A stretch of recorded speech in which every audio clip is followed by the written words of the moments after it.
Welcome, fellow members of the Esoteric Order of Gamers. It's been a while since we've had a battle report between Will, hello, and myself, Peter, Universal Head, and today we're playing, Stronghold 2nd Edition. It's by Portal Games with the association of Stronghold Games, and it's a rather beautiful game and really fun, so we're going to film it for your edification, enjoyment. and here it is.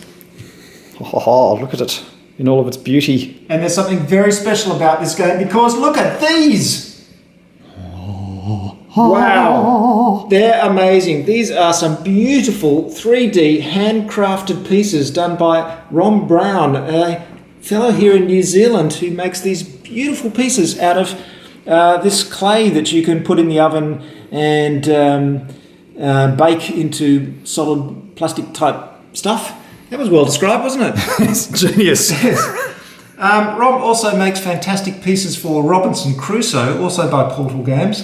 I'll have a link to his website in the show notes. But I commissioned him to make these gorgeous pieces for Stronghold, and what an amazing job he's done. Absolutely. So we're going to use them in this game as we play Stronghold 2nd Edition, Esoteric Order of Gamers. Will and Peter, we're about to start now! Now we've done a couple of other things to sort of make this game a little bit more exciting.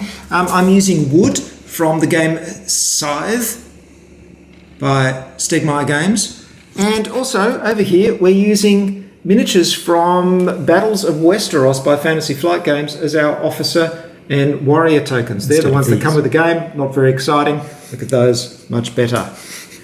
So I think we've done everything we can, Will, to make this game as attractive as possible. So now I have to draw randomly 14 units from the bag. 10, 12, 13, one more. So there he is, drawing some goblins, orcs, and trolls. Yes, goblins, orcs, and now, here we have the phase cards that Will be going through, and he can exchange some of these cards during the game to fine-tune his tactics.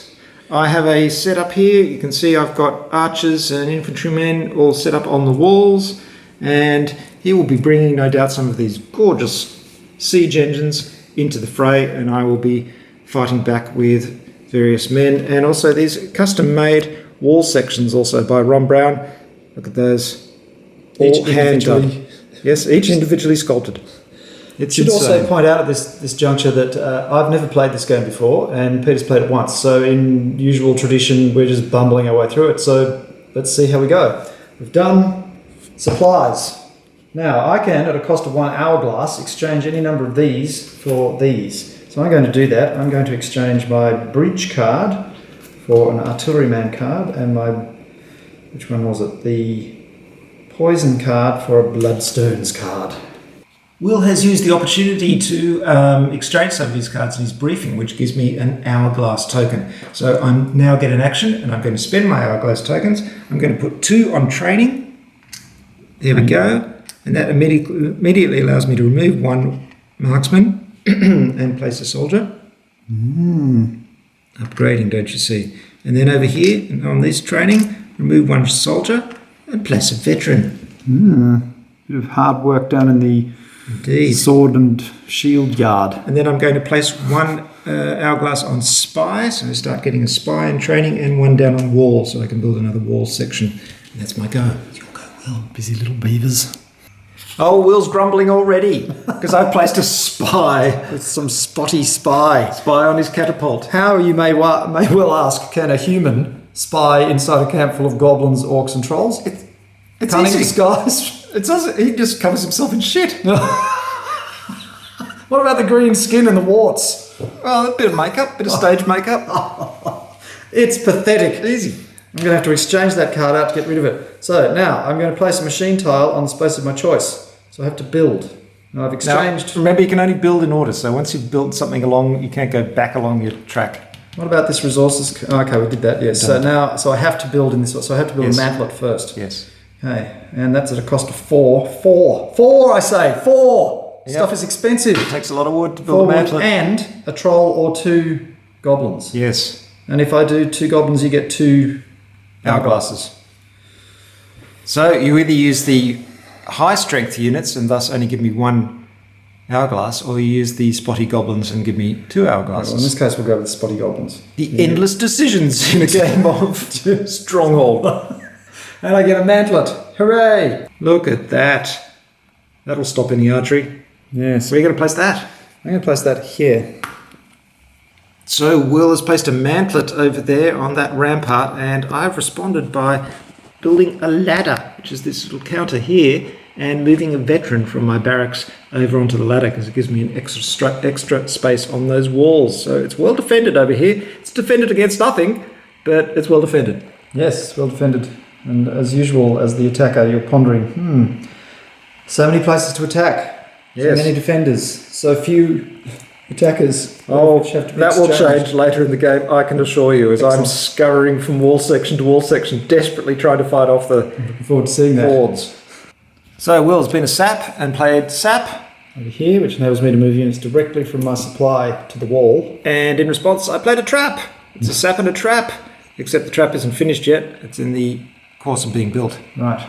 So we've now moved on to the manoeuvres and orders phase, and this is where the orcs start running over the Fornicating. field. What do they do? Formicating or orcicating. Orcicating. Not fornicating. Forcicating. No, not fork. Well, you've got to get more orcs somehow, don't you? Yes. God help the female orcs. It doesn't bear thinking about. That doesn't. Every army has camp followers. I've decided to do a minor manoeuvre, which will give him only 3 hourglasses instead of 5, so I can move 5 units from the foreground up to a rampart. And again, each rampart it says, so I'll move these 5 up to here as well. Here they come. Yeah, walking up the rampart. And now I can get another 5 from supply to each foreground for a total of 10 new units on the board. Excellent. Yes, here they come indeedy. So we'll put them on here and put them on here. Yes, and as you can see, he's carefully placed them on the supplied spaces of the board Does it really matter? in true Will fashion. I'm usually the one putting things in perfect position. In fact, some of the people I play Memoir 44 against deliberately do things like lump all their units in a disorderly heap in a hex just to distract me and annoy me, and it works. These would be the same kind of people who don't point figures towards the enemy when they're Yes, in exactly. miniatures games. I hate that. It just ruins the whole sense of immersion. It does. It's just, they might as well just be counters!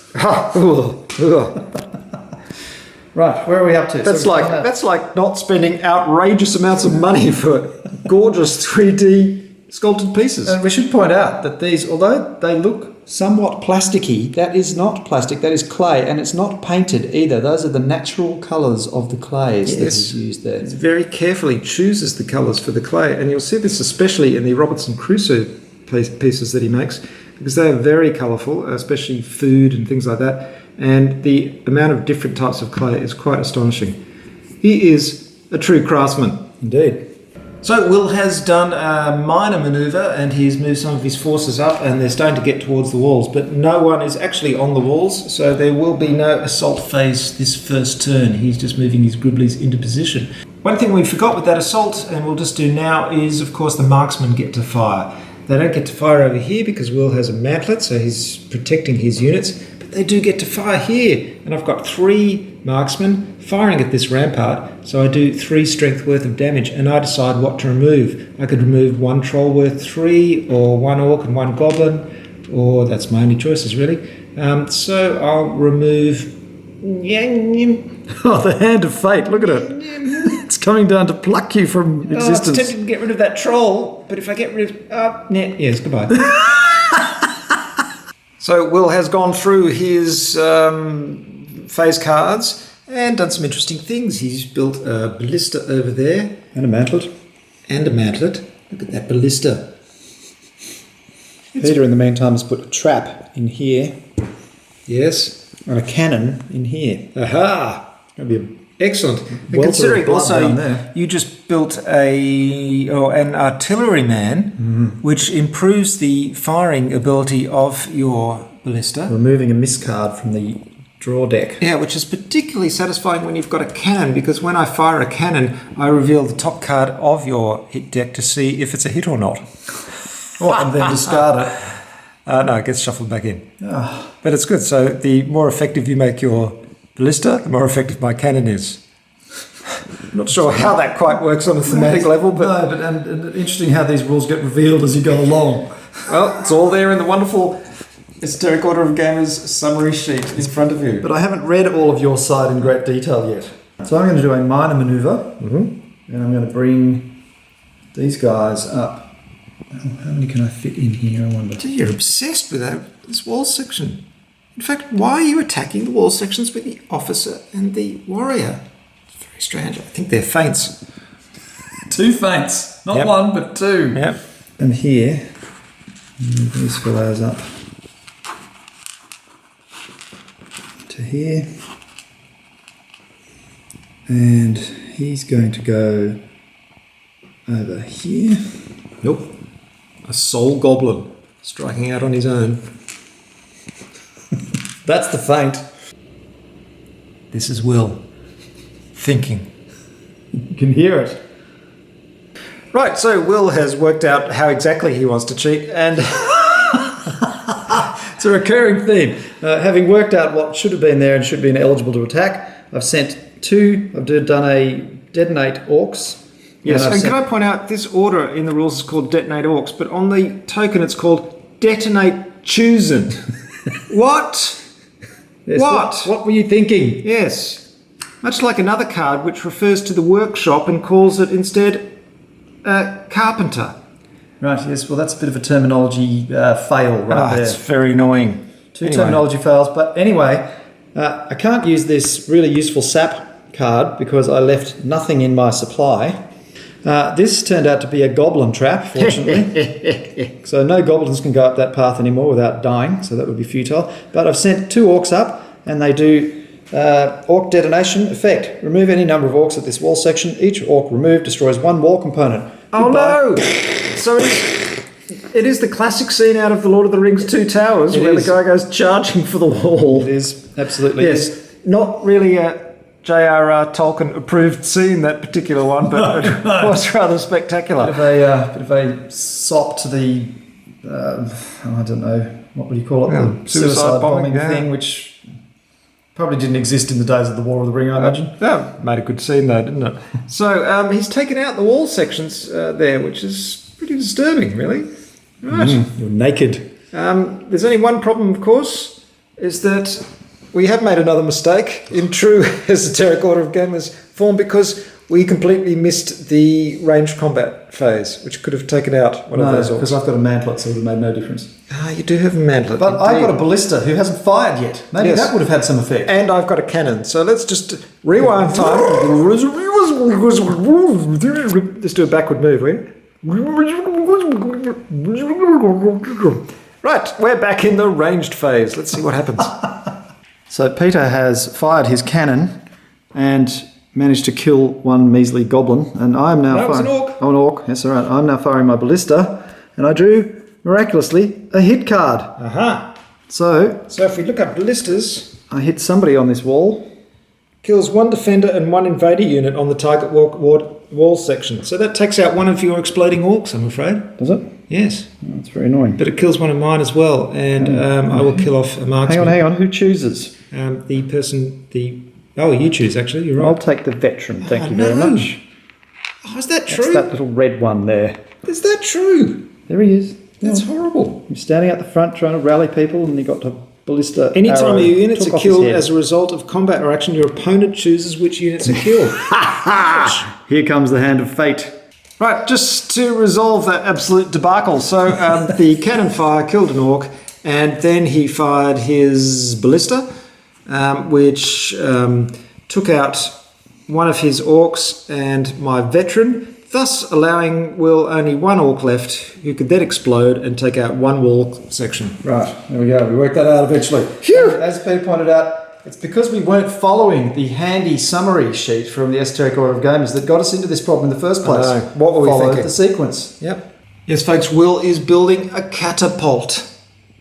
The question is, are they vulnerable to archers? No. There's not a lot of hits in here. There's only 2 out of 6 hits. Yes, Which reflects the quality of the catapult. Built by trolls. No, designed by trolls. Yeah. Built by orcs. Manned by goblins. Driven by goblins. Driven by goblins. Oh dear. Yes, no wonder. It's amazing it ever hits, really. When you consider that the trolls would probably be best used lifting the stones in rather than the goblins. Can you imagine it? Yeah. How many goblins would they need? I do take issue to your stereotyping of goblins, however. Right. Yeah. So I've got 2 hourglasses to spend. At the moment, I busily built a wall section to replace the one that he destroyed over there. So as soon as that was destroyed by a suicide orc, it was rebuilt. I'm doing a bit of training over here. I put a malfunction token on his ballista, so I won't be able to fire this turn. Look at the image. Excellent. It's certainly malfunctioning. The whole thing's just imploded. Yep. Built by goblins. So, Will, what's happened this turn? Well, this round, I should say. I've put a bloodstone. What do you call that? It's a ritual. So, when this siege machine hits, I'll kill an additional defender unit. Usually there's a bluff, or there's 3 counters for each one of these rituals, and you can place bluffs. But I think we can safely say that one over there is a bluff because it's on the siege engine that I've caused a malfunction on. I don't know. You've been doing a lot of building of stuff because I keep doing things. Every time I do anything, he gets hourglasses, which enable him to put back wall sections, put veterans back in. In fact, repair all the damage that I did with that orc assault. I brought the veteran back, I've rebuilt the wall, it's beautiful. Got a bay window here. I put a bay window down, I put a trap on there, he doesn't know what kind of trap that is. Yes. Everything's looking pretty good. Now it's the manoeuvre and orders phase. That is indeed. Right, so all remaining units who have not used in previous actions may be sent to attack the Stronghold. Let's go. This is kind of the point where Stronghold can slightly bog down, and that there is a little bit of analysis paralysis involved in calculating which units should go to the wall for the assaults, because there's not much good moving your units to the wall if they're just going to get killed by outnumbered forces. Okay. Or you can just charge forward blindly like the stupid orcs you are. Yes, that's right. Here we go. Okay, we're gearing up for the assault phase of round 3. And it's very interesting. Will has attacked from this side. I've done a bit of moving and moved my warrior over to that side. So I'm nicely defended. I also did a swap of a unit to bring more units over to this attack here. 2 measly orcs attacking me there, and brought my officer over there as well, and placed another marksman on the tower. Right. So it's going to be interesting to see what happens. So let's go into the range phase. Here we go. Start with cannons, and I've got a cannon over there. The cannon can't fire because I've got Trenchmaster. God! Cannon attacks have no effect on the rampart where the Trenchmaster is present. Trenchmaster! Because we're all under the ground. It's a Trenchmaster 2000. He's down there working his quads. Whatever you do. Crunching his abs. Whatever. The Trenchmaster. Cannonballs bounce off them. Okay, so there's no cannons. So it's siege machines. Well, this one is malfunctioning. This one, however, is firing, and oh, what a surprise!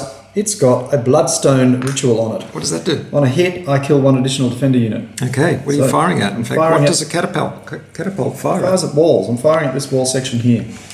Oh dear, over there. Yes, over there, and I miss. Oh, excellent. Now it's marksmen. So over here we've got a mantlet protecting them, so they can't do anything. But we do have some fellows here, and they're all firing at this rampart. So we've got 3 and 4. So that's strength 4. So who removes? You remove, don't you? Yes, I've got to lose 4 strength. Correct. Oh, 2 goblins and an orc. It's hurty. Excellent. What else do we have? Over here, you've got a mantlet protecting your troops. That's very annoying. Except there's a soul troll way out over here who I can fire at. So that's 2 strength. That's not enough to kill a troll. You reveal your order tokens. So here we have the detonate choosing. Oh no, it's the detonating orcs again. And here we have the fury of goblins. So we'll start with the detonating orcs. It's the fury of Dracula. I mean goblins. So the detonating orcs remove any number of orcs. Each orc removed destroys 1 wall component. Bang! Goodbye, and goodbye to your wall. Oh, that's annoying. Right. And now over here, this is where it's going to get really interesting because we've got the Fury of Goblins. Now, excuse me, did you move some goblins up this turn? Yes, from here. Oh, from there. Yes. Remember I moved him around there last turn. You say, what's that goblin doing over there? I wonder. Very clever. Here he comes, and he's got a strength of 3. Circumnavigating the trap. 3, 5, 3? 8, 10, 12. 12. 12. Oh dear. Okay, and you've I've got 3, 5, 7, 8, 9, 10, 11. Yes. Right. But That's my walls. Yes, that's including your walls. You've got 11 including your walls. Yep. No. Yes. I believe you get to remove a marksman. What? Is that it? Well, you're only beaten by 1. Bloody hell. Okay. So he goes to hospital. Yes. No one dies on that side of the wall. Oh, I got a little scrape from a goblin spear. It hurts. Unfortunately, it was poisoned. Dipped in goblin excrement. No, it wasn't. Used. I'm afraid it wasn't. So that's it. Is that it? And all I do is kill one lousy marksman. That's correct. And your advantage is not higher than the strength of defender unit, so you have not breached the wall.